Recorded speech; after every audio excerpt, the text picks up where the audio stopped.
В поселке Депутатский состоялось торжественное открытие зоны отдыха, приуроченное к 70-летию Великой Победы и ко Дню физкультурника. Смотрите в следующем сюжете. Администрация муниципального образования поселок Депутатский проводит огромную работу по благоустройству заполярного поселка. И на этот раз торжественно открыли зону отдыха, посвященную 70-летию Великой Победы, а также с Днем физкультурника. Торжественное мероприятие открыла Елена Толокнова, заместитель главы поселковой администрации. Настроение прекрасное, погода нас балует на сегодняшний день.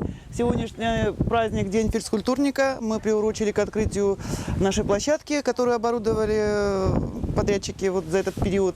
Жители поселка Депутатский, я считаю, что они активное участие принимают в спортивных мероприятиях. Отрадно отметить, что спорт и физкультура, здоровый образ жизни для жителей поселка Депутатский давно стали стимулами жизни. И в день открытия зоны отдыха состоялось первенство по пляжному волейболу, где приняли участие женские и мужские команды из 15 разных организаций и учреждений поселка.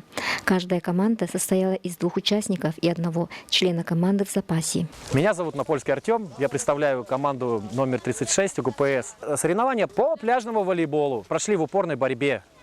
Мы заняли 1-е место, потому что мы сильнейшие. Зона отдыха станет любимым местом для жителей и гостей поселка Депутатский, где можно уютно посидеть в беседке, жарить шашлыки и играть в волейбол.